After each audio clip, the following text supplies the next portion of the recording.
you've got stuff.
Roll Tide, everyone. Tuesday night. You know what day it is. Your favorite day of the week other than game day, of course. Why? Because the Bama Standard is back on the air. Hey, before we get started, I need a few favors from the folks in the audience. We appreciate all of you. Hit that like button. Hit the subscribe button. If you are watching on X, head on over to our YouTube channel. Subscribe. We love company, so definitely hang out with us for the duration. Also, if you're watching the replay, please get in the comment section below. We need to hear from you. We value your opinions no matter what they are. I'm Justin Riley. With me, as always, is the all-star crew headlined by the 1999 All-SEC linebacker, Marvin Constant. And then we have one of the most well-spoken, that's the great word for it, well-spoken gentleman you've ever seen in broadcasting, and he's the king of the strip in Tuscaloosa. He changes lives daily. Daniel Pettey, guys, glad to have you back on a Tuesday after beating the Dogs. Let's go. Marvin still can't talk. He's saying go Yankees, beat Red Sox, I think is what I saw if I read his lips right. He also, I think, was saying he got his money from Charles Grant. Those of you who were wondering in the audience, while Marvin is on mute right now, this is new technology for him. Cricket Wireless does this provide. Oh, welcome in, Marvin. Not yet. I'm still waiting on Charles, along with several other former UJ alums, to run me my money. Quite a significant payday on the back of my tie. So not only is he an all-SEC linebacker, he's an all-SEC bill collector. Run me my money. Run it money. That's right. Hey, folks, we got a special guest in the house. I'm sure a lot of you folks are familiar with his work. He is a part of Southeastern 16, great YouTube channel. Go check them out after the show, of course. But he's also part of Vandy 247. Welcome to the Bama Standard for the first time, Chris Lee. Welcome, hey guys. Thanks for having me. We're excited, man. This has been a long time coming. Been a fan of your work for quite some time, so we're glad that you get a chance to give your voice to our show and add some validity to it, actually. Well, we'll see. We'll see about that, but I'll have fun being here at least. What is that on your wall? What is that, like 15 useless flags and one good one? He's a collector, Marvin. Chris, you're about to learn real quick. Marvin speaks Alabama linebacker at all times, so be warned. I'm just saying, I see a bunch of trash in the back on the wall. Minus one that I think is appropriate at the top right there. You don't have to hold this one. It would be at the top. It's good to know your game ahead of time. Hey, we don't waste time here. Let it out quick. Man, Chris, what an exciting weekend. I know a lot of fans are still just living off the moment we experienced in Athens, especially after so many pundits outside of Alabama nation said it's not possible. Alabama is not what they used to be anymore. This is going to be the time the dogs extend their streak, and Bama is firmly cemented down at the bottom where they thought we belong. So what I'm going to do, since the fans highly anticipate Marvin's reaction, especially after him being in behind the enemy lines this past weekend, we're going to let him give his reaction, and then we're going to let Chris give his reaction from what they saw from Alabama versus Georgia. They're going to put the final, cherry on top of the whole game before we get into Vandy. Marvin, start us out. Well, I'll say job well done. They went to Athens and they got things taken care of. So, that's a plus within itself. It's never easy to win on the road. So that alone, huge plus for this team. You look at what they did against Florida State. That loss right there, that could have easily sent this team in a downward spiral. But instead, the team is actually responding. And I said this last week going into this game, the key to victory would be third down efficiency. And Alabama's offense finally showed glimpses of life on third down, 12 of 19 on third downs, man. And you're talking about converting in some key situations. And the thing that I'm going to hang my hat on the most is the fact that Ryan Grubb never abandoned the run. He stuck with it, even though it was inept most of the game. But you have to do it to keep your opponent honest. And then also wearing that defensive line down. So late in the game, when we needed to convert to get those last 2 first downs to end that thing, by that point, that defense was spent, and that offense was able to assert its dominance and end up in victory formation. No greater play than that in the game of football. Powerful. Chris, you get to follow up that.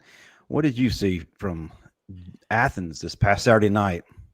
Well, I don't think it was Alabama's best performance. Usually when the ground game is so one-sided, I think Bill Connolly said from the box score, Georgia would usually win that game 81% of the time. But that's not how football's played. It's about making plays at the right time.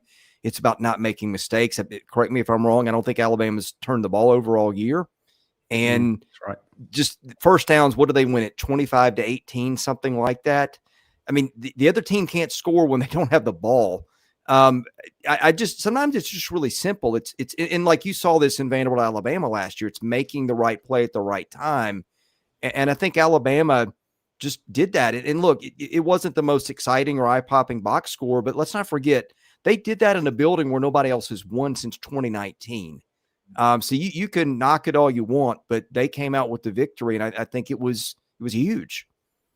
Absolutely. You talked about the stats and keeping them off the field. And a lot of fans were coming to us complaining about we didn't score in the second half. While the school board didn't reflect what we're doing, you kind of forget that we did a huge thing. We had long sustained drives. We ate up clock. We kept Georgia's offense off the field. No, we didn't score. We would love to have seen some scoring. But the fact that we were able to keep that offense sidelined, I thought that was a huge reason, one of the huge reasons why we were able to come away with the victory. Well, you got to look at it a little bit different, though. For those people who are upset that we didn't score the second half, I get it. There's cause for concern. There's room for frustration.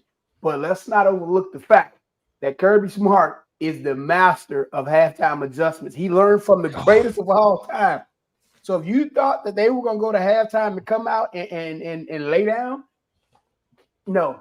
He made the adjustments. Thus the reason we didn't score the second half. But again, he learned from the greatest of all time. So what more would you expect from a Georgia defense other than to shut their opponent out second half? Marvin, that's a great point, man. A lot of times you don't give credit to the other side. The other side is, like Chris said, a team that hasn't lost in that stadium since 2019. And Justin, I thought about this. We do the post-game show. Bama just won a game that if we're all taking true serum, or Veritas serum before the game, we're probably saying we don't expect to win this. Bama won it, and we're sitting there being critical because there were things that could have been fixed, right? There was problems with it. Marvin, shut up. Do you know how much money I bet on this game? I know. I'm betting that much money. And you're giving it all back to Peter Ward for week 1. So, but like you said, there are things that need to be fixed. But at the end of the day, they answered the questions that we really wanted answered. Bama got punched against Florida State, and everybody's like, this team's soft. You're hearing it from former players. We wanted to see what Bama would do when they got punched in Athens. Well, man, Bama didn't get punched in Athens and react. They punched, and Georgia was having to react, and that was what was shocking to me is Bama came out with the fight. But like you said, Marvin, everybody's flipping out on the not scoring in the halftime. Kirby's, again, adding what Chris said, hasn't lost there in a long time for a reason. They're really good at coaching up there in Georgia and have some good football players. But Bama did what needed to be done. And again, going back to what you said at the very beginning, Marvin, you kept running the ball. Well, when you needed the runs the most to end the game, to sustain the drive, to keep the clock running, which is the most important time to run in all of football, they did it. Absolutely. One of the things that really impressed me the most, you talked about the adversity and being punched by Georgia. We were punched by injury. We were punched by James Smith, the targeting penalty, taking him out. We had 2 guys that were very vital to that defense being removed from the game. You had Quay Russaw, who was taken out as well. 3 pivotal guys that really made that defense go, leaders. And you would think based off of that, it would have, I guess, made us cower down just a little bit. No, we played even stronger. We rallied together, and we were able to pull off the plays when we needed to make them happen, especially on that 4th down conversion down in Georgia's side of the field. They were going in to score.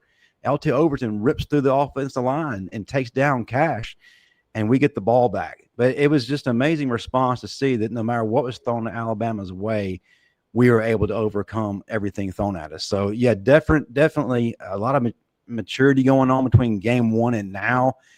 Walked away proud. Now, was there things to work on? Absolutely. But you got to be proud with what you saw in terms of effort. Chris, I'll let you kind of put a button on this. Any final thoughts regarding this before we jump to the game at hand? Yeah, it's always interesting, like the complaint they didn't score in the second half. And I get it. That's not a way you want to end the game. But, hey, you won in Georgia in spite of that. I mean, I don't have to tell you guys, you all have been spoiled. This is not 2009. Name any year that Nick Saban was the coach there. Nobody's dominating college football anymore. I mean, the bar was set so high. When Alabama was winning national titles, probably the scoring margins were, 40-12 on average most weeks or whatever they were. And it was just like that. It went on and on and on. This is more like the NFL now. You don't run away from good teams.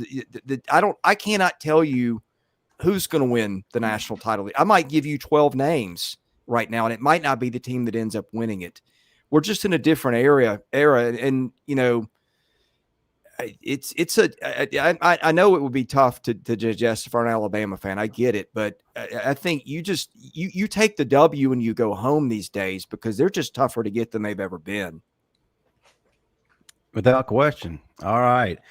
Now we need to start talking about this week, and we're going to start things out. Hey, Ty Simpson, arguably the hottest quarterback in the land other than Diego Pavia. I don't think anyone can really argue that fact. We might look at Trinidad Chainless over there at Ole Miss, Pettey, but Ty Simpson is slinging that ball right now, and it's amazing just to see the master class he puts on every week, especially since the Florida State game, which he didn't do a bad job at all, if we're all honest with ourselves. But at 1,138 yards passing, 11 touchdowns, 0 turnovers, 84.2 QBR, just doing that thing. And it appears that he's doing it on a big stage. No one thought he would do it against Georgia. Well, he's going from one big stage to another big stage. And I have to say that with a laugh. Who, if we're honest, would have ever thought the game of the week, game day, would feature Alabama versus Vanderbilt? Are we sure guys, this isn't JP and it's a joke? Like it's 3 days we're going to show up. Are we Dave Rowe, Dave Neal, and the other Dave that nobody remembers the last name of are going to show up, and it's going to be like, we're just kidding, guys. This is JP. Well, the bigger question is for Chris. How does it feel to go from being everybody's homecoming to making game day?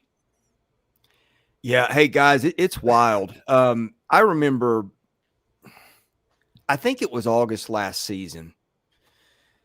Paul Feinbaum was doing a show, and somehow the question came up: Can Vanderbilt football will it ever win another game in the SEC? And keep in mind, this is the context is Texas and Oklahoma are coming into the league. They're about to play their first games.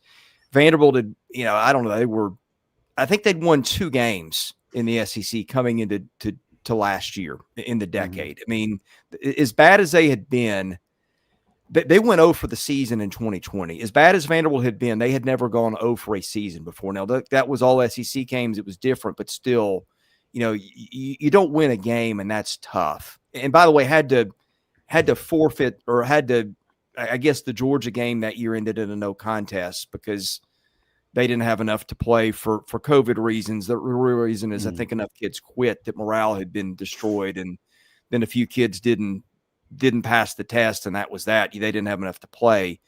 That's a longer answer than you bargained for. But I mean, let's not forget, 14 months ago, that's where they were. People questioning, would they get kicked out of the conference in this new realignment, whatever it's going to look like one day, because they've just been so uncompetitive. A year later, ESPN's FPI today has them with a 43% shot to make the playoff. I mean, if you had told anybody that, like if you had told me that a year ago, I would have laughed you out of the room. Even after they beat Alabama a year ago. All right. I was like, okay, this is great. I don't know, will we ever see anything like this again? I don't know. And here they are a year later, and guys, they would beat last year's team by 10 points, I think, maybe more. They're better. It's been the wildest thing I've ever covered. Absolutely. I got to start with you. Let's talk about Ty Simpson. Do you feel like, based on what you've seen so far, he can keep this momentum going? And with the game this weekend, does he have to carry it on his shoulders, or does Alabama need to have more of a balanced attack? Then we'll go to Pettey and then up to Marvin.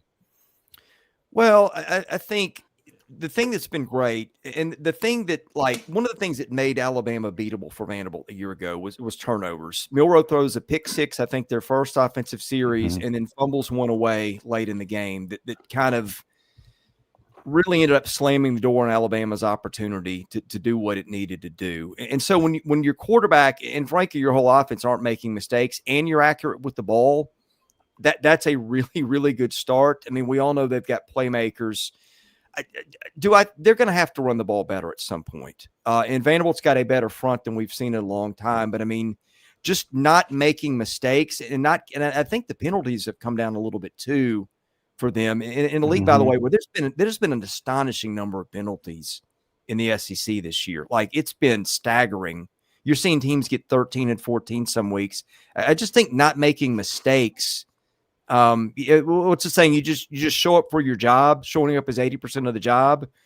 That's kind of the football equivalent. Just not making mistakes gives you a great shot to win. And I think that's the thing that makes them so tough to beat right now. Right. Pettey, you're up, bud. And man, that's the interesting storyline to me. What I took from Ty last week more than what he was doing on the field against Georgia was what he was doing off the field. And he's kind of become that leader. I feel like he's the general and this team is on his shoulders. He's in the special teams huddle. He's in the defensive huddle. But man, the storyline for me, can Ty keep this momentum going? But and you were talking about, Chris, not this unprecedented time. Well, let's talk about unprecedented time. Like, y'all are kind of joking. Marvin said Vanderbilt was everybody's homecoming. Well, now Vanderbilt is bringing game day with them, so they're not being overlooked. They're going into Bryant-Denny for the first time in our lifetimes where Bama's not overlooking them. Hell, it's a revenge game for Alabama. So this isn't a Vanderbilt team. They're like, all right, we're going to finish this at halftime and then go join that. This is like, we're like that Vanderbilt is going to get a Bryant-Denny that they've never seen. So I'm very interested, not just in Ty keeping the momentum. Diego has the number 1 QBR in the SEC. He's now done it at Virginia Tech. He's done it on some road environments. But, the Virginia Tech special, but this is going to be different. And again, I hated, I don't want to hijack this, but I feel like this is not to be hyperbolic, but kind of a early Heisman game. You've got Diego. He comes in and keeps this magic going. He's going to jolt to number one. He's the talk of the entire country. But Ty and Bama get revenge and do this, and he looks like he did and builds on the last two games where he went 17 for 17 against La Monroe, and then he looks superb against Wisconsin, and then he goes on, and then you're like, well, yeah, those two teams. Wisconsin gets hammered by Maryland, and you're like, well, maybe that was kind of fool's gold.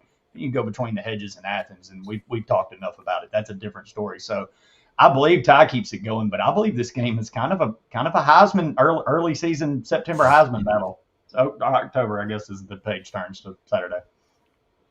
Well, I mean, in theory, it should be relatively simple and easy for Ty to continue doing what Ty has done, and it should be a lot more easy for him this week at home, coming off a win in Athens.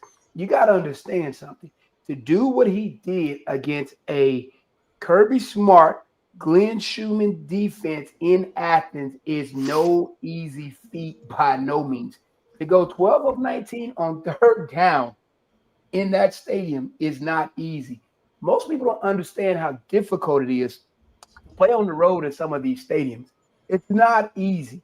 So to do what he did in Athens, I expect to see him build upon that this week, and I expect to see their offense firing on all cylinders. And here's the thing that I expect to see most from this offense.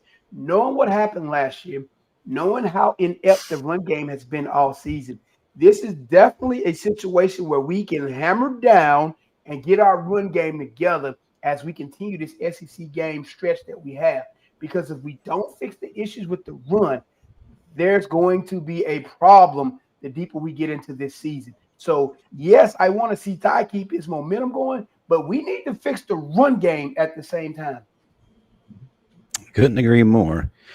All right, now it's time to promote one of our sponsors, Marvin Constant. Tell the folks what they need to have when College Game Day comes to town to Bryant-Denny Stadium. Hey, listen, man. My voice is shot, so you got to give me some grace on this one. Grace. I expect to see a dominant performance this week in Bryant-Denny Stadium on Saban Field, letting the world know that this team is who they are and who they're supposed to be.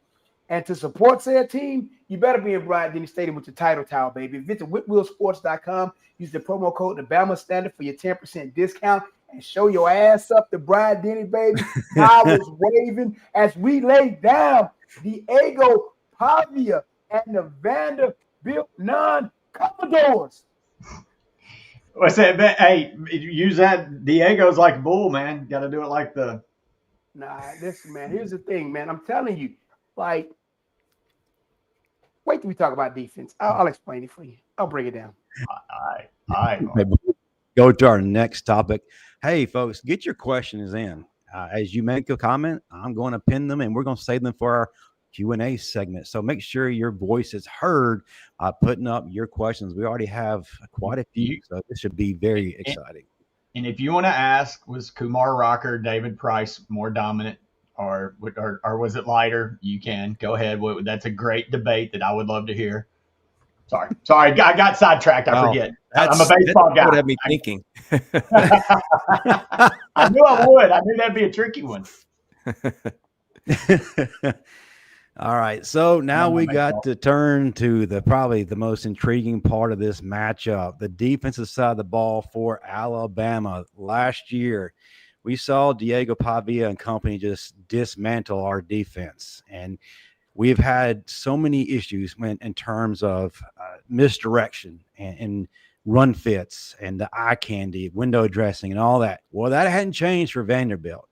So they're going to be coming with it, and they are going to be coming with a lot of weapons this time. So let's talk a little bit about that. I had already mentioned earlier something of concern. Like I said, Quay Russaw is out for an indefinite period of time. James Smith is out the first half, very strong up front.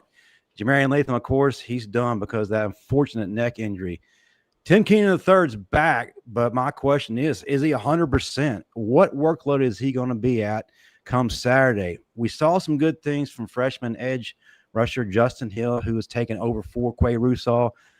Freshman sensation London Simmons up front is really coming into his own. Love what we're seeing from him. Isaiah Faga and Edric Hill also did a great job when we had those guys depart. That being said, guys, with those key players I just mentioned, does that make you worried seeing what's coming in, knowing what we experienced this past year? Let's talk about that first. Start us out, Marvin, then we'll go down to Chris and over to Pettey. Yeah, none of that really concerns me. I get it. Your starters are supposed to be your starters. But here's the thing about it. You recruit so that you have depth, so that you have quality players. And looking at the players that we have, I feel like we'll be fine. Salik J asked a question in the chat earlier about the score in the Georgia game. And I'm going to answer his question because it's going to lead me to my next part of what I'm about to say. We cannot do what we did in Georgia in terms of running blitzes in zero coverage because, again, you look at it against Georgia and the receiver just beats, the DB and he's wide open, but that's the downside, the zero coverage. But if you do that against a team like Vandy, if you're blitzing in zero coverage with all those DBs running with their backs turned, do you understand the run lanes you're going to give Diego Pavia? You cannot do that. To effectively defend this offense, man, I'm telling you, I'm coming in there and I'm running a 3-4. And I get it. Smith is out the first half. I'm going to take my man, what's my guy's name? I can't even. My brain bad. The one who just came back. Tim Keenan. I'm going to line Tim Keenan head up on that center. I'm going to put LT Overton in a shade on one guard. And with Smith out, I would take Landon. And I will put Landon in the shade over the other guard with one goal and one goal only. Collapse from the B gap to the B gap down. That way you have your outside backers who can steal, or they can be your force player depending upon what you have in your corners and your safety you walk down in the box. That allows you to take your two inside backers, and then they can read and react to flow. They know if flow comes to their side, they got to get over the top to respect the pitch. If flow goes away, you got to play the backside. The cutback, you have to be gap sound. And also, I would take that safety and I will walk him down. Bray Hubbard, I will walk Bray Hubbard down in that box, and I will make Bray Hubbard my force player at times because, again, I'm going to run cover one behind it. So sometimes he may be bailing, just to give the offense a different look. And the blitzes I would do in this game would be more of outside blitzes with my outside backers and my safety, or my outside backer and a linebacker, something along those lines. I would not run any kind of blitzes in the interior line that will open up holes or gaps. And then again, by walking Bray down into the box, now he can banjo off that tight end if that tight end releases up the hashes. If we're in cover one, if we're in zone, we're fine. But the objective here is take away the middle, the interior line, force them to the outside, force it with your corners, or force it with your linebackers, whoever it is going to be at that time, having that extra defender walk down in that box to make that play. So Bray's going to be a pivotal part to us stopping them, along with our inside backers. Those are the three individuals that are going to have to win this damn game for us. Absolutely. Yeah, Marvin, you're absolutely right. Bray actually moved down to that hangover position late against Georgia, and he was he helped out tremendously in that role. And of course, we saw that create an opportunity for Dre Kirkpatrick Jr. Very impressive play this past Saturday. So I want to get your take on Yanze Pierre's performance, not only in the Georgia game, but in the past few games. How do you feel? Where's your comfort level as far as Yanze Pierre on the outside and how he can be a help this game? Well, here's the thing about it. I'm not going to call out one player in particular, because I'm going to call out one player in particular. It's definitely not going to be him. No, you've already done that on another show, Marvin. What's that? Called out one player in particular about having weights in his ass. I'm going to call out Deontay damn Lawson. That's who we need to be worried about. Can he get over the top? If you go back and you look at the film from last year, man, he struggled. I'm telling you, Vandy's tackles regularly got up to him on that second level, and he was so easy to block. I mean, like, hell, I could have blocked him, and I'm not even a lineman. It's like, you get over the top, dude. Fast flow. I mean, do your job. So he's the guy that I'm more concerned about than anybody else on that defense. I got your point. Oh, Chris, we're talking about the run course. Vandy does it very well. As you know, Alabama, that's where we're struggling right now. We're often gashed. We're giving up 160.5 yards per game. But if you take out Wisconsin, you take out Louisiana Monroe, you look against Florida State and against Georgia, we averaged giving up 228.5 yards in both of those contests. And Vanderbilt right now is pretty much averaging that. What do you see Vandy doing against Alabama this Saturday, and will they be able to continue doing what they do so well? Hold on, time out. Before you answer this, I want to talk about something too. Good Lord. Sorry, Chris. Here we go. It's all good. No, I just thought about, I meant to say something about this earlier, but that's the thing that scares me the most about this game. If you look back at the 200 and some yards rushing we gave up against Georgia, now we're going to play against a team that's going to give you all types of window dressing. That's going to make you have to have eye discipline here. Because here's the thing. This is the type game where you can only do your job. Again, we talked about this yesterday. If you're the backside, outside linebacker, and flow goes away, if you run your ass over there chasing that, I guarantee you it's going to be some kind of backside screen that's going to come within the next 2 to 3 drives, because they know now that you're vacating. This is the type of game where you do your job. This ain't a game where you pad your stats. You know, hey, whoever you got, you better go get him. If you need this game with a half tackle, so be it. It ain't about you. It's about the team. And again, you can't play this team and play me ball, because you're going to get your ass kicked every time you play them, just like we did last year. Yeah. Chris, great place to take it over. Yeah, I mean, Vandy's got what, 3-headed monster at running back. They're going to run you to death in a myriad of ways. And when they run you to death, all of a sudden you see Eli Stowers streaking down the field, and boom, he's open and he's getting a lot of yards. So how do you see this playing out? You know, I can't even begin to. I'm not an X's and O's guy. I don't pretend to be one. I'll leave that to you guys. But I'll tell you what I see is they do so many things. You mentioned Stowers. I mean, Junior Sherrill had 3 touchdowns in the first half last week. Caught probably the biggest play in the game last year on that, 4th and whatever, where Pavia threw one up, just kind of a Hail Mary, and he made a great catch. Cedric Alexander is not the flashiest back in the league, but man, he's maybe the best pass catching back in the league, or one of them, and is just a tremendous blocker. Trey Richardson, a kid that they didn't have a year ago, JUCO transfer, 10-something 100-meter guy, really fast. Martell Height, who's an all-SEC punt returner, they use him on offense some.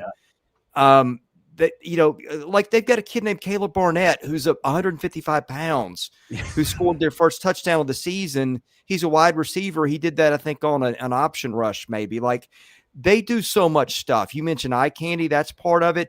One play they're throwing the ball, 40 yards across the field to the other sideline to get 2, just to give you a different look. And the next play, Pavia is scrambling. And I mean, so first of all, you've got, I think, Tim Beck, who's our offensive coordinator, and Jerry Kill, who's kind of the de facto head coach of that. I think they're brilliant play callers. You just don't ever know what's coming next. That's number one. And all the things they do, it's end arounds.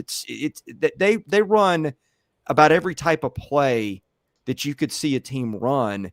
And then to top it off, you got a guy in Diego Pavia who is almost like more to a point guard than a quarterback. You remember when Jason Williams played, and like he'd flip a pass behind his head, or like you just don't know what's coming with him. And like every now and then that gets him in trouble, right? But how do you defend a guy that can make just decisions in a split second that nobody knows is coming, and it's something different every time? Look, does Alabama have more athleticism and strength? Yeah, I'm sure they do. But they just do stuff week after week. And last year, like the offseason narrative was, okay, everybody's seen their offense, and now it's going to get defended better. And the narrative last year was that, like, okay, Now that Diego Pavia, now that everybody's seen their offense after the Alabama game, everybody defend them better. I don't think that's what happened, guys. I think what happened was Pavia was playing on a bum leg from that Kentucky game on, and they threw him out there at 70% or whatever, and that was still good enough to win some games. Everybody had a whole offseason to study this offense. They're scoring more points than they ever have. So I just think they're just so difficult to defend because they're so well coached. Absolutely right. Pettey, you get a chance to kind of put a bow on this, man. A lot of trickeration, a lot of eye candy window dressing. You got to be quick on your feet, or if you don't, you lose. Where do you stand? Still, or you keep. Look, man. Well, I've got my bingo card out. I did have white chocolate J-Dub on my bingo card, so I had to mark it. Couldn't believe that actually got called out. But no, I'm with you. I'm not an X's and O's guy. Like, we let Marvin do that, and Marvin broke it down pretty good. But this question's the $1 million question. Diego Pavia was a cute story when he was beating Hugh Freeze and everywhere he went, right? And then he beats Alabama on the national stage, and that's where the mania was made. But it was because of this right here, right? He kept the defense on their skates all night. Eyes were in the wrong spot. Marvin broke that down beautifully. I'm going to go back to the Georgia game, and I got this text. I have, God bless, I wish I could go on like the 27 different text chains I have during a freaking Alabama game. But there were 2 or 3 of them I got midway through the game, the text that said the exact same thing. If we had linebackers, this wouldn't be a game. Because Georgia, when they got to the perimeter, when they got to past Bama's defensive front, which was giving Stockton hell, the linebackers showed the problems they had shown before. That was the one problem. I know Marvin's talked about it. He's talked about 0. 10's got to get better.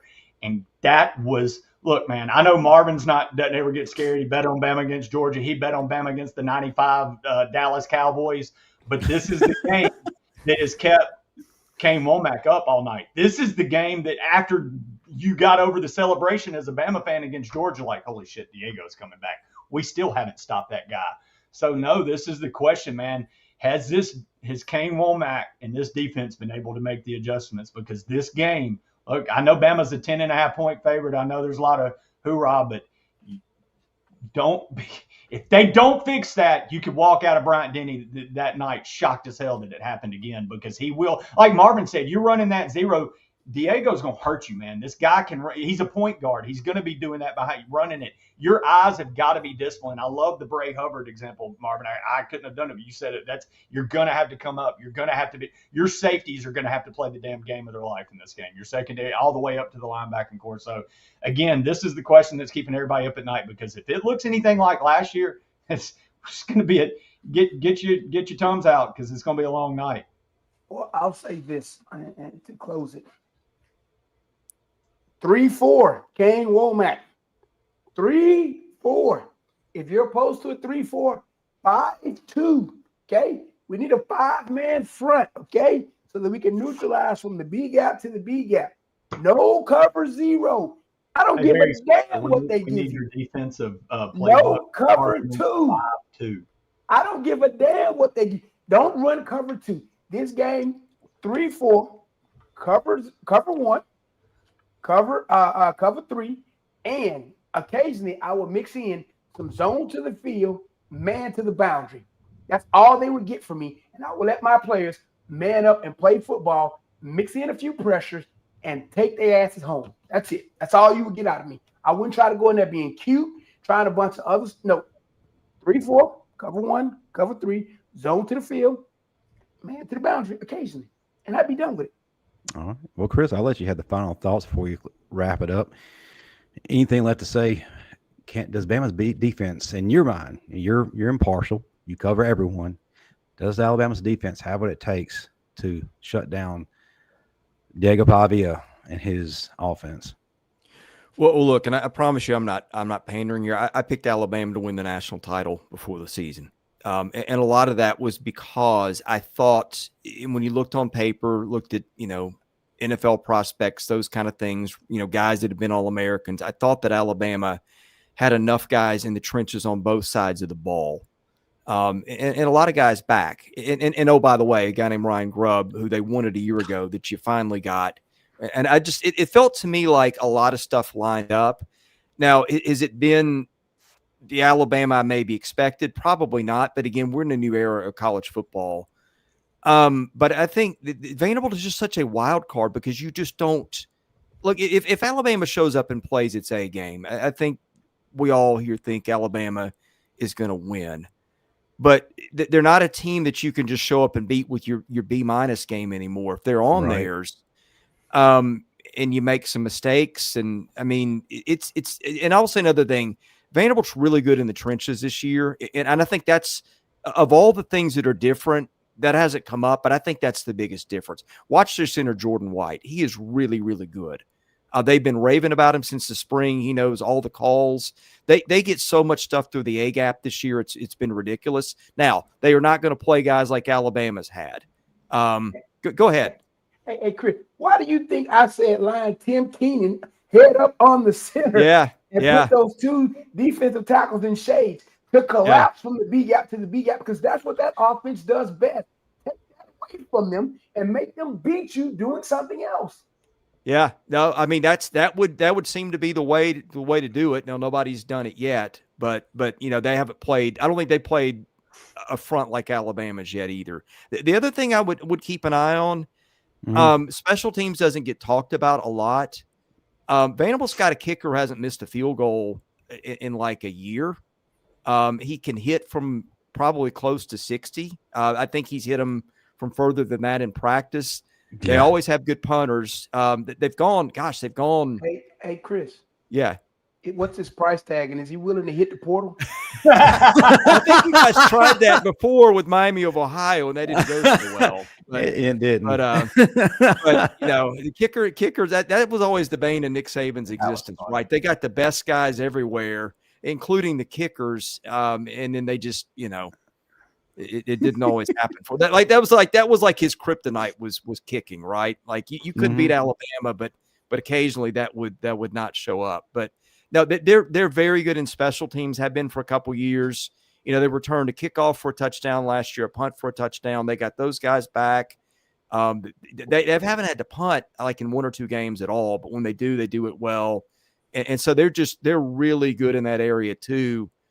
So if that becomes a factor, that's a place where they're pretty good that a lot of people don't really talk about.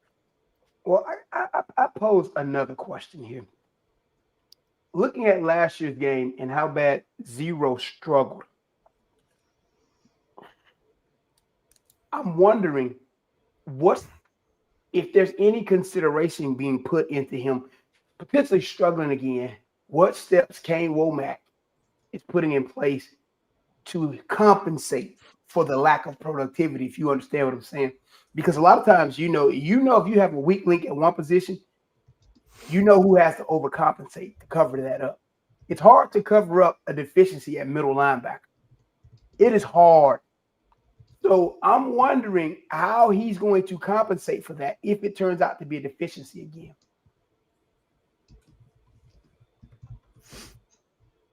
That's a very good question. All right, folks, we're getting kind of towards the end of our show, and we got a couple more segments to get to. But before we do that, we got something new going on here at the Bama Standard. We have a charity sponsor. And before we kind of get to the meat of what we're talking about, I would like for you to take a look at this while we take a break. At Iron City Trikes, we believe every child deserves the joy of riding a bike. But for many kids with disabilities, that dream feels out of reach. That's where we come in. Through your support, we provide specially adapted trikes that bring freedom, therapy, and unforgettable joy. Every trike isn't just a bike, it's independence, hope, and a chance to be included. And right now, your gift makes twice the impact. A generous donor is matching every dollar up to $50,000 between now and the end of the year. That means every dollar matters. Together, we keep the wheels turning. Donate today at ironcitytrikes.org. All right. Y'all heard what that was all about. Great calls. Check them out. Hey, before we move along, I got to remind everyone we got a special event here for the Alabama versus Vanderbilt game. We will be live at the Paul W. Bryant Museum this Friday night at 6 p.m. We're going to help put the final preview and everything. We have former Alabama defensive lineman Jesse Williams on hand, and maybe a few other surprises. So please get there, 6 p.m. This pack the place out. It's free to all fans, so you don't have to worry about a cover charge unless you want an autograph from Marvin or Pettey, really. So come out, get the weekend started the right way before college game day hits and before ultimately that game goes down. The Bama Standard will be at the Paul W. Bryant Museum. Come see us there. All right, now let's ask the most important question of all. Why Alabama avoids the letdown again? I know someone in the comment section was probably thinking we're a little bit too harsh on Alabama. They went on to say that Alabama shouldn't even bother showing up. Listen, you've known us for a long time. We don't sunshine pump. We don't sugarcoat anything. We're going to tell you exactly what's coming at you and what to expect. That way you're not caught off guard and you can't say, we didn't tell you that. But we love our Crimson Tide.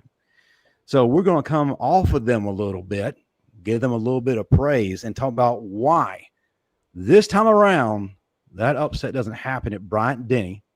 Start us out, Pettey. Then we'll go over to Marvin, and then we'll go back down to Chris. I think it goes back to something I touched on earlier, Ty's leadership. And again, this is a new stage for Vanderbilt in so many different ways. Again, we're not JP anymore, but you're not just a cute story. You're coming into Bryant-Denny with a target on your back. That's a different thing for a team that hasn't had to face what facing pissed off Bama in revenge is like. It's Bama. Look what they just did to Georgia. So, I mean, that's why. If you want to say why they avoid the letdown, because Ty's taking this team on. He is the leader. He was able to go in one of the more hostile environments, hasn't lost since COVID, and took the team to a win.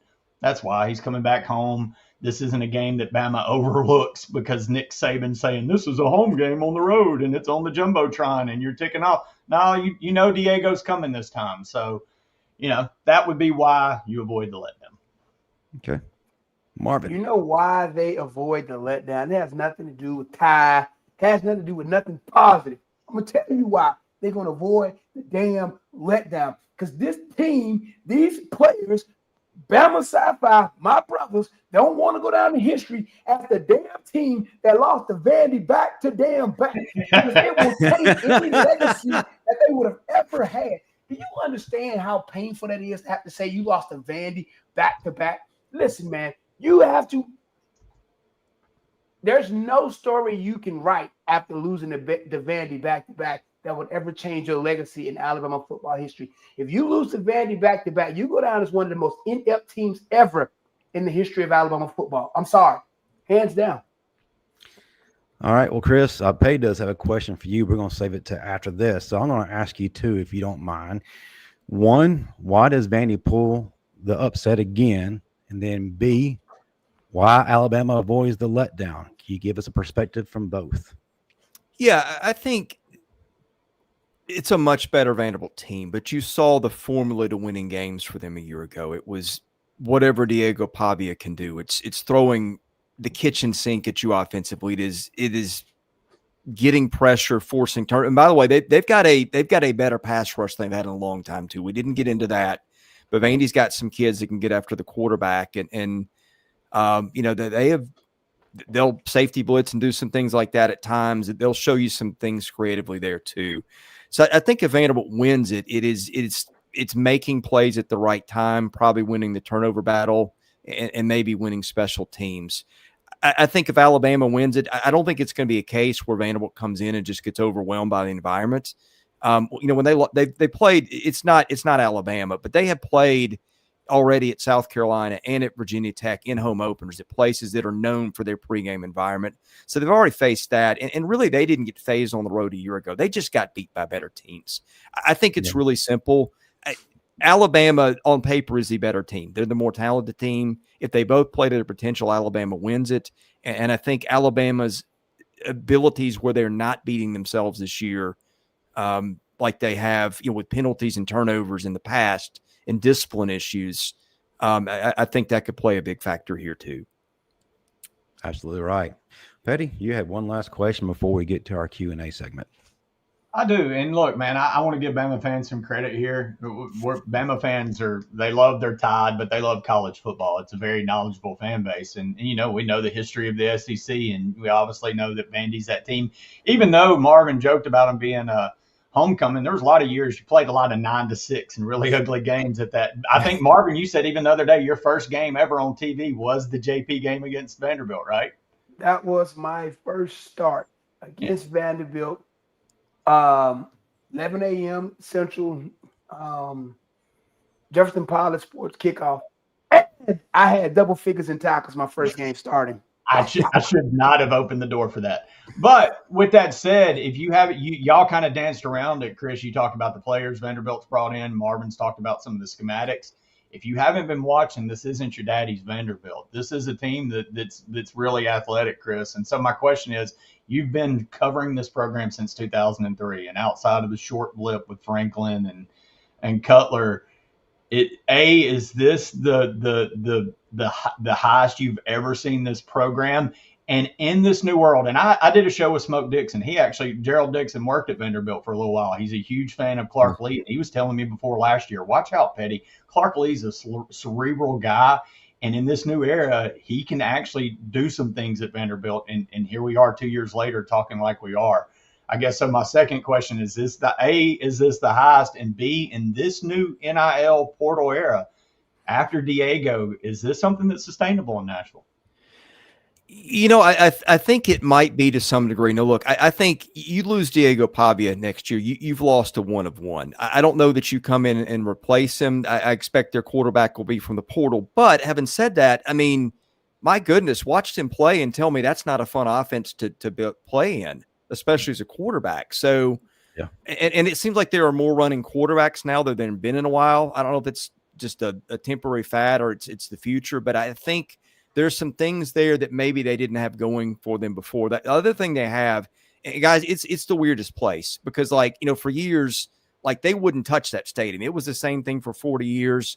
They're pumping literally 9 figures into facilities improvements. For whatever reason, I don't know if it's the pressure got to them or they just decided, hey, we need to do this to win. But if you guys ever go to the SEC basketball tournament, you can walk out of that building and within about a quarter of a mile, hit buildings, 2 of them with names of families on it that are billionaire donors to the school and to the athletic programs in the Ingrams and the Friss. I don't know if you saw the Georgia State game. Mark Cuban was in the stands. He's got a daughter there. Mm-hmm. Of all the money issues they've had over the year, there's this weird dynamic where they've got people that can write staggering checks at the drop of the hat when they're in a good mood. And they started to do that, and guess what? They're winning some football games. It is a weird dynamic because there's no precedent to think that they're going to be any good for any length of time. But college football is I mean, the last 5 years ago might as well be 100 years ago in this game. And now that there's a little bit of proof of concept and some people that can bankroll a lot of things pretty easily, my guess is they won't be as good next year just because it's going to be hard for them. But I no longer rule out the possibility that they can be competitive a lot of years. Well, before you go, Marvin, hold on. He's talking about facilities. Is the damn visitors' locker room on that list for renovation? Yeah. You're going to have to go to that pink locker room that's half the size of a junior high, Marvin. That was a disaster. But, yeah, they did that. And I think, here's the thing. If I'm a program, I make my visiting locker rooms really nice because you never know how many guys in that other locker room could be in yours the next year. And I think yours is – I haven't been in it, but it's not what you guys played in. I've been in it. It is crap. Yeah, I remember one year when Dan Mullen was at Florida. I think they did a lot of their stuff on the field, putting just because it was so bad. Yeah, it's so small. It was the defense would be on the field, the offense would be in the locker room, then we'd have to switch because we all couldn't fit in there together. Well, it obviously worked, Marvin, because y'all go up there and win a game 9-6. So it apparently did its job. Yeah. Well, here's the thing about it, Pettey. I'm a warrior, sir. I didn't let my team go piss down. Oregon is whining about it 27 years later. All right. She's like the bitter ass girlfriend. But Chris, to your point, man, that's why I asked the sustainability, because let's be real. And 5 years ago, it's Bama, Georgia, LSU, Florida, the name brand programs. In the last 5 years of this new era, the third winningest team in the SEC is Ole Miss. Vanderbilt's drawing game day for Alabama. This isn't the world we grew up in just 6 years ago. So that's why I'm very intrigued. And I'm glad you mentioned Mark Cuban, because it takes one big donor to change the damn stripes. And there's 2 or 3, like you said, at Vanderbilt. It's a very interesting sleep. You know, they always use the term sleeping giant, but just been sleeping the whole time. It might get woken up since 1920, when Vandy was the last time they were, a power. But it's nationally relevant. Yeah. I mean, it literally has been 100 years. Yeah, but it's there now. It's a new world. And now Rutgers is sitting back and say, hey, guys, that's going to be us. All right, we got into the last part of our show, so we save it for the fans. So let's start answering some questions. We got a lot of these starred, so let's get right to it. Starting out with toughest nails. Question for tonight: what player did not live up to the standard? Mine is Damani Jackson. Didn't cover and wouldn't tackle. I think Damani is catching a lot of grief for one play. And let's be honest, if you look at the field, that wasn't his man that ran free. That was Keon Sabb's assignment, and he was on the other side of the field. So that's my call. Marvin, Pettey, Chris, care to tackle this question at all? I think Marvin answered it. I'll let him do it again if he wants to. I mean, it goes back to understanding your players and putting them in the right position. I know a lot of times it may look like a person gets beat because they're trying to overcompensate for someone else's mistake. Someone else is out of place, and they just see the free runner, and they run to said free runner because they know that that's where the ball is going. So, and then it looks like they're the one who's out of compliance or not doing their job. So I'm not going to say player as much as I'm going to say our coordinator has to be on his game. Understand your players. Understand what Vandy wants to do. Put your players in the best position possible, not to shine, not to excel, but to simply do their job. Because, again, against Vandy, with all the window dressing, you have to be eye disciplined. I mean, just do your job. That's all I need y'all to do. I'm not going to go out there trying to do anything cute or fancy. If we go out there being cute and fancy, you're going to see bust and big plays, just like the one you're referencing, tough as nails, because that's what happens. I think you essentially answered this question, but Joe Edwards touches on that too. What can we do to keep the middle close when the defense is rushing the quarterback? Most quarterbacks will run up the middle for 5-6 yards at a time. I'm not even letting them rush. Here's the thing. Like I said, I want Tim Keenan over the center. I want those two shades. All I want them to do is collapse it and hold and just build a damn wall. I don't need you to get any pressure.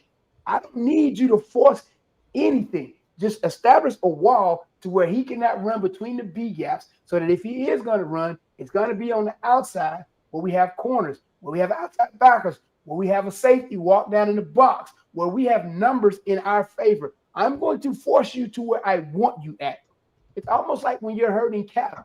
If you have holes in your fence, they're going to run every damn way. But you close your gate and you close your fence, you have one little opening. Where do all the damn cows go? The one damn opening. And when you get that opening, I'm busting your ass with brave. So listen, don't mess this up. It's easy. All right. Hey, quick shout out to know that we also filmed the pre-game motivational that's given to the team on this show. So, hey, Chris, welcome to being in the Bama locker room prior to kickoff. That was literally my next question. Do they put this man in the locker room before games? Because if they don't, you have missed an opportunity. I've told him that, but Marvin will also tell you, them boys will go home crying if I go in that locker room. They hit the transfer portal, Chris. And someone said a QB spot. I wouldn't even run a QB spot. That's the benefit to running a 3-4 with a cover of 1. Now your two inside backers, again, based on flow, can pass off whoever it needs to be, whether it's a running back or a quarterback. That's part of their job. So again, 3-4, cover 1, okay? It's not difficult, Kane. Okay. Petty's writing this down. Jimmy Clay, shout out. $20 super chat. Thank you, brother. Roll Tide. See y'all Friday. That is one guy, no matter what, will always be at every single live event, and he'll also get there about an hour or two early. So no one has yet to match Jimmy Clay's intensity. Thank you so much, brother. I love all you fans, but this guy right here is number one. Jimmy Clay, you are the man, buddy. All right, all right. Sherry Fisher, what can Alabama do differently to run the ball better? Why do other teams have success against Alabama? Because they're too damn big. I keep telling y'all this. How do you expect them to get to the next level at the I'm serious, man. 6'8", 350, 6'6", 340. Listen, faster, more agile linebackers are going to slip those blocks. They're going to get skinny. They're going to get in the gap. Do y'all not understand when linebackers practice, we often practice one move called getting skinny, where it's often you see that tackle or that guard trying to reach you. It's a simple turning sideways, dip, rip, low enough where he can't touch you, and you come out of it, and you're in the damn backfield. I would do that to their asses every damn play because they're too big and slow to stop it. That's the biggest problem. We need smaller, more agile offensive linemen. This offseason, they need to be on a damn diet, working on their damn footwork. Put them on a rope ladder. Put them on W drills. Put them on 4-cone drills. Put them on things that are going to improve their lateral movement. Too big, that's what we struggle with. Yes, Chris, he is our version of Tony Robbins. Can you touch on this aside from his assessment? Anything that you feel like he didn't mention that maybe you've seen? I'm not even going to touch that. I'm not even. Don't want to follow up. No, that was. I can't. I know my limits here. I've been in trouble for far worse. Yes, Chris, we told literally every guest this. Like I said, we don't hold back anything that is on our mind, and Marvin certainly hasn't. A couple of years back when Pete Golding, who's very successful now at Ole Miss, was with Alabama, Marvin was not, let's say, his biggest fan. And he started a movement to have him removed from his position. What did Marvin do, you ask? He printed up T-shirts that said Fire Pete. And those T-shirts didn't just sell 1, 2, or 3. They sold out. He had articles written about him. He had WJOX in Birmingham talking about him. Oh, did I mention he got a phone call from the football office. Oh, man. And then he got Lane Kiffin and Pete Golden. Great, Marv. Oh, you're welcome, Petty.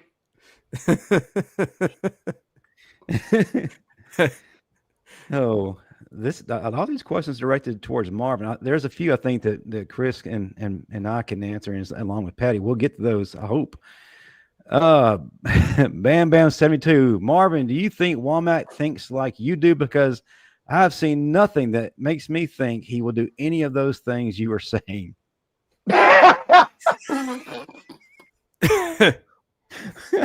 am 1,000% with you. I question a lot of this too. Like, I don't know why you won't do this. Okay, so y'all have to understand something. All right, so y'all make me think I need to be betting on Vandy this weekend. No, okay, I know, right? Well, I mean, I'm thinking 10.5. Okay, maybe okay. Welcome to the Vandy Standard. Listen, so we the former players have a group chat on Facebook, and we have one on GroupMe. When I tell you on game days, all you see are all the defensive players. What the hell are the adjustments? How do we not adjust? Like, that is the ongoing topic of conversation on game days between us. Like, what the hell is going on with the defense and the adjustment? Like, it's literally that's what dominates our conversation. So do I think Kane thinks like I think? Hell no, because there ain't no way in hell I'd be running what he's running. I damn sure wouldn't be out here in no 5.2 or 4.25 or whatever he's running, 4.25. I damn sure he wouldn't be out here in that. Okay. Tough as nails, playing musical chairs on the offensive line worked against Georgia. You know, this was a big mystery to me as to why Kalen DeBoer had been sticking with this and taking Jaden Roberts out in favor of Geno Vandermark, taking Wilkin Formby out in favor of Michael Carroll. And then it made sense against Georgia. I felt like that he was getting a rotation in, fresh legs to wear down Georgia's defensive front. And no matter which rotation was in, they did a damn good job. They protected Ty Simpson just superbly. I don't think his jersey really got all that dirty. So it appears the musical chairs and this situation benefited us greatly. Now, will this continue on to Vandy? There's a question down below we'll get to that maybe Chris can answer. All right. Big Bill from New York, $9. Marvin, how can our coaching staff compensate for the injured linebackers, or can they? It's always hard to replace injured players because you only have so many. And it's not like the NFL where you can just go out and sign someone new to come in after you've had injuries. In college, you have what you have. So you better hope that you have prepared what you have to do their jobs. Now, how would I compensate for it?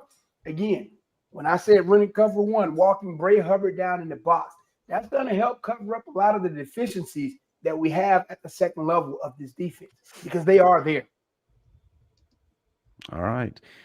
And last but not least, we got the illustrious Don Parker. It would not be an episode of the Bama Standard without Don Parker giving his thoughts. Have to commend Bama's offensive line for the performance last game. Proctor also played well. Whoa. He actually said Proctor played well. Hey, Don. Just to give you a little bit of context, Don has been on the anti-Caden train for a long time. Not impressed at all. For him to give Caden Proctor a compliment speaks volumes of his performance Saturday. To give you quicker context, Don is still holding everybody to the straight up Nick Saban win the national title right now. With a little Gene Stallings mixed in. Yeah.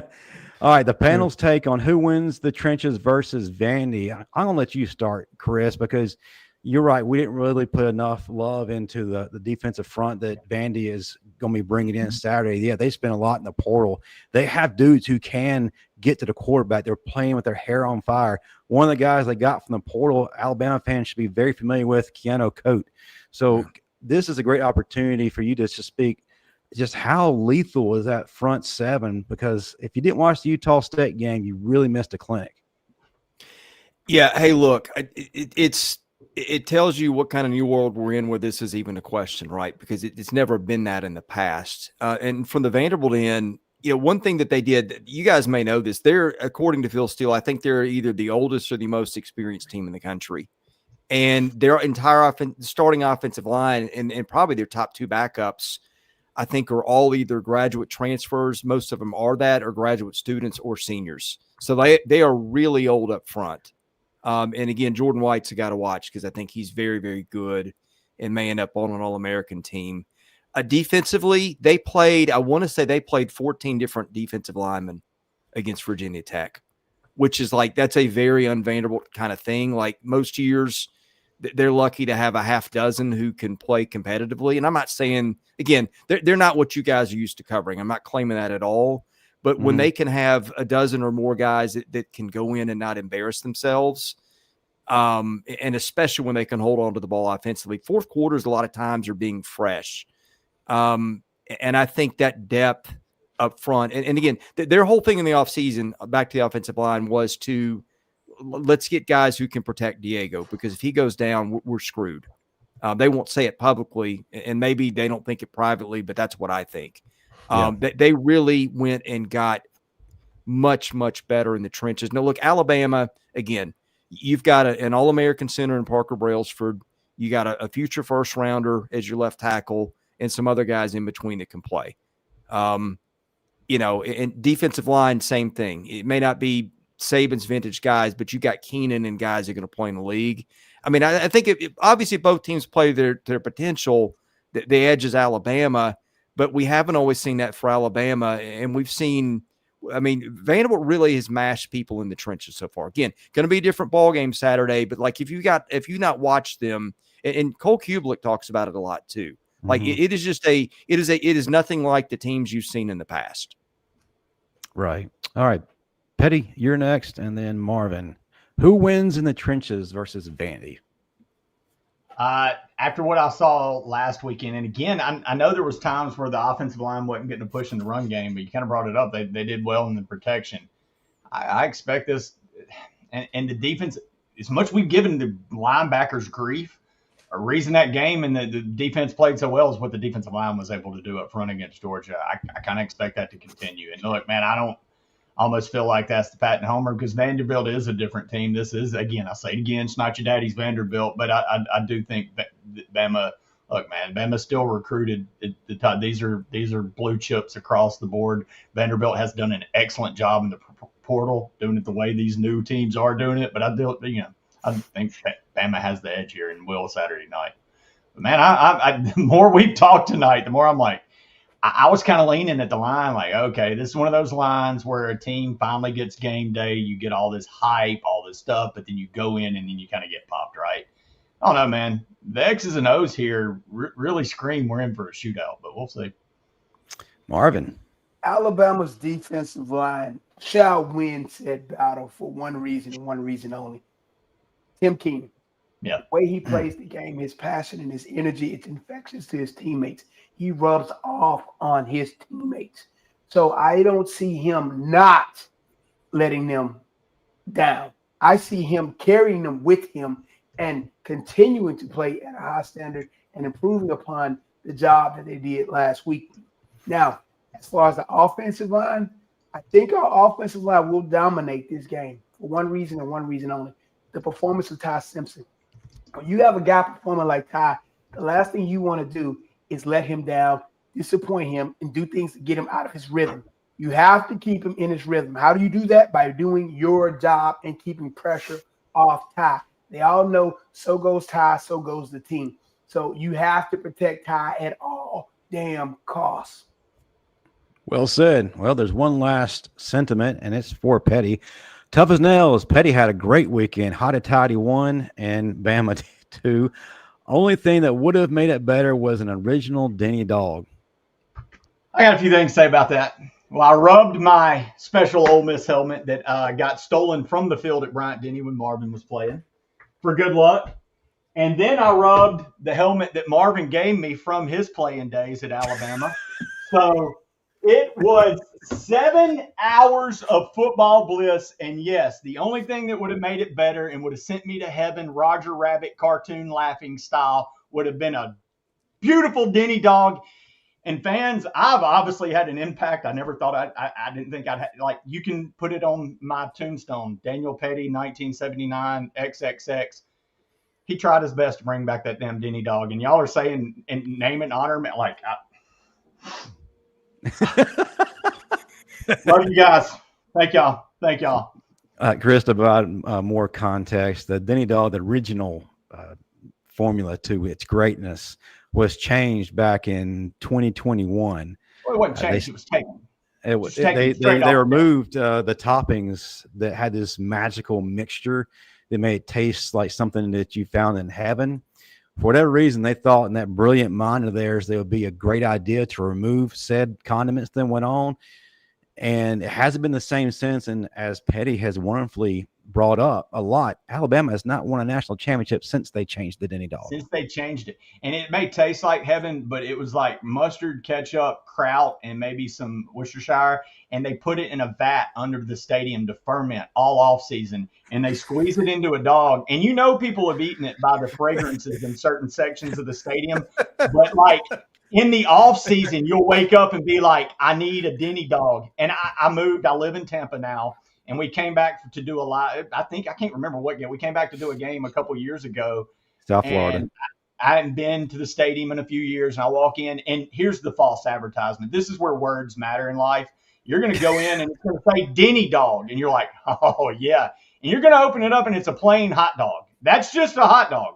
And it's blasphemy. Bama hadn't won a title. It's not a coincidence. The aromas changed in the stadium. Now it smells like sweet perfume. Like, get out of here. Get out of here. You know, there's two things we don't mess with in the South, and that's God and traditions around football. Yes. And that kind of sounds like a crime against humanity right there. 100%. It is. You can't mess with tradition at all. The 10-year-old meltdown I had in line.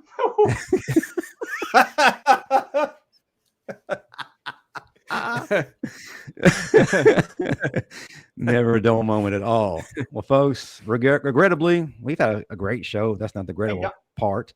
We've come to the end. And before we head out the door, well, Don Parker's got another super chat. Let's not forget that raggedy haunted hayride known as Auburn's loss. And we are getting Cena versus AJ Styles one last time, beat up John Cena. Hey, as a wrestling fan, I can appreciate that one final clash before John Cena and AJ retire. Quick note, did anybody ever see Nick Saban saying not so fast on game day picking a wrestling match? I thought that was absolutely – it's shown a side of Saban I didn't think we'd ever get. That was not the classic part of Coach Saban this past Saturday. The classic part was seeing him in the white suit, but not the white suit, but in the white 95s, baby. I seen him in the 95s, and I said, okay, see. Hey, it made the inner wrestling fan in me get really excited when you saw Nick Saban do the "You Can't See Me." That man, classic. All right, let's go around the room. Let's tell folks how they can find us. I'll let our guests go last, and I fully expect everyone who was in the live chat tonight to go over to his channel and run those subscriptions up for him because great content. You definitely need it in your life. Marvin, start us out, and over to Pettey, and Chris will close us out. You can find me on Instagram, Constant45. You can find me on X, Constant451. Don Parker, Alabama 31, Vandy 23. I know you said no predictions, but Don, I'm usually pretty damn accurate on here. I said Alabama 27, Georgia 24, so I was off 3 each side. I'm going 31-23 back. All right, Pettey. How can they find you other than at the Paul W. Bryant Museum this Friday at 6 p.m. Central? Hey, that's it. You can find me on this show on Tuesday night, 6, 7 Central. You can find me moonlighting on some little clips from here and there on the Bama Standard. But Friday night, yes. And look, last time, all the older ladies that wanted the autographs up high came to my line, and the youngers went to Marvin. Can we switch that up this time at the museum? Just saying. No, it's been a great show. And I want to give a special shout out. Everybody jokes about my double agency. I've followed Chris for years through Neil McCready over at rebelgrove.com and their podcast. You are an utmost professional, and we really thank you for your time tonight and spending it with us, and very much enjoyed it. Hope we get you back. And it's been a long time coming. Like I said, I followed you for years and very much look up to your work and what you do. So thank you very much. Well, thank you. I'm more than happy to join you guys. I've really had a good time. Southeastern 16, if you haven't heard of it, that's our YouTube channel. We're up to about 30,000 subscribers. We started it a little over 3 years ago. And the thing we do, like, I'm never going to cover Alabama like you guys. But what we do is we watch all the 16 teams in football, baseball, and basketball. And we do all those year round. We try to give you a really good idea of how you all stack up. Are we perfect? No. Do we try hard to put in a lot of time? Yeah. So check us out where you get that in your podcast platforms. And the Vandy coverage, I run the site Vandy 24/7. I've covered Vanderbilt, been on that beat for 22 years. So if you're interested in the Vanderbilt end of things, we've got you covered there. Man, thank you so much for being a part of our show, man. It's been an absolute honor to have you on. And if you're not too busy during basketball season as well, we love to have you back on to talk Bama hoops or SEC hoops as a whole, because there's no greater conference in terms of basketball than the SEC. Yeah, and I'll be down at Media Day in your neck of the woods in Mountain Brook here in a couple of weeks, and really looking forward to that. Nice. Hit up Saul's Juke Joint. What's that? Saul's Juke Joint. Yes. Okay. Barbecue. You will thank us. And we expect a full review too. Okay. Matter of fact, we'll bring you on after Media Day, and we're going to get your thoughts on Media Day, but also the foods you took in. Would love to do it. Awesome. Go to Costa's on Lakeshore Parkway. That's where I go. Marvin will send you somewhere that ain't been open in 20 years. Watch out. Costa's is open. I was just at Costa's a few months ago. So, and Costa's is actually very good. And if you're in Homewood, you're not far from Lakeshore in Birmingham. And Costa's is actually very good. Look it up, Costa's Barbecue. It's amazing. Agreed. I second that emotion. Hey, well, real quick, one more program note. George Teague is starting something new for the fans. Of course, Monday nights, 8:15 p.m. Central, we have Teague's Take on this channel, and they do something a little bit different than what we do. They don't just talk, they're reviewing film. So what they want from the fans is to pick certain plays during the game that they can break down for you on Monday night. So how do you get George the answer? Simple. Email me here, Justin Riley at thebamastandard.com, and tell us the play you want George to break down this coming Monday night. Also want to remind everyone to tune into the Bama Standard post-game show, which is immediately following every game. We will have a post-game show this Saturday. We'll be at the game, so just kind of be aware. We'll be on live at some point, giving our thoughts and getting you the information you desperately crave. But that'll do it for all of us. Thank you to everyone who was a part of this show tonight. Thank you for the super chats. We don't ever ask for them, but we're very grateful whenever you do provide anything. All we really ask is for your presence and to bring the fun like you always do. And then check out Iron City Trikes. Like they said in the promo, you can donate anything from $1 to whatever is led on your heart. So help those folks out. They're doing a great thing. But you will see us again at the Paul W. Bryant Museum this Friday night, 6 p.m. Central. You also see us for a post-game show, but most importantly, every Tuesday night right here on the Bama Standard. Until then, roll tide, everyone, and anchor down for Chris. And anchor down for Chris.